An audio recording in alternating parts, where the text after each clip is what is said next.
الحمدللہ وحدہ والصلاۃ والسلام علی من لا نبی بعدہ۔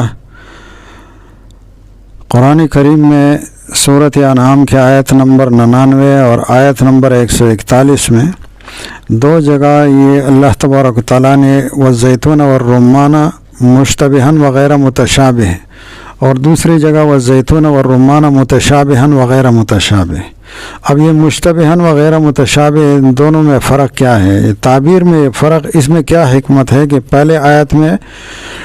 والزیتون والرمان مشتبہا ہے اور دوسری جگہ جو ہے متشابہا ہے۔ فرق کی وجہ یہ لفظ مشتبہا جو پہلی آیت نمبر 99 میں ہے، قرآن پاک میں صرف ایک مرتبہ جو ہے یہ ذکر ہے یہ لفظ،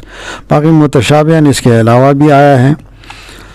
تو اس کی فرق کی وجہ یہ ہے کہ پہلے آیت میں اللہ سبحانہ و تعالیٰ کی قدرت کا بیان ہے۔ اللہ تبارک و تعالیٰ اس آیت میں اپنی قدرت کا ذکر فرماتے ہیں کہ ہر چیز پر اللہ تبارک و تعالیٰ قادر ہے۔ ایسے دو پلوں اور درختوں اور پتوں کا اللہ تبارک و تعالیٰ جو ہے وہ اس کو پیدا فرما سکتے ہیں، اور پیدا فرماتے ہیں کہ اس کے اندر جو ہے وہ اتنی زیادہ مشابہت ہو کہ زیادہ مشابہت اور شدید مشابہت کی وجہ سے اس میں فرق اور امتیاز کرنا مشکل ہو۔ چونکہ مشتبہ کا لفظ جو ہے یہ دو چیزوں کے اندر شدید مشابہت کا جو ہے وہ معنی دیتا ہے، یعنی ایسی مشابہت، اتنی زیادہ مشابہت ہو کہ انسان کے اوپر خلط ملط ہو، التباس پیدا ہو جائے، فرق کرنا مشکل ہو جائے۔ اور دوسری آیت میں چونکہ اللہ تبارک و تعالیٰ انسانوں پر اپنی مختلف اقسام کے انعامات کا ذکر فرماتے ہیں کہ اللہ تبارک و تعالیٰ نے پھلوں کی مختلف اقسام پیدا کی ہیں،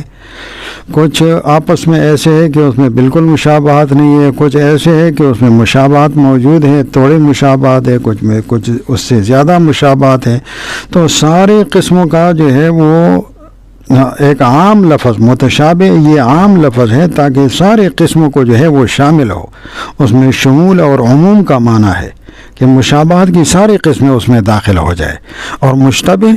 اس کے اندر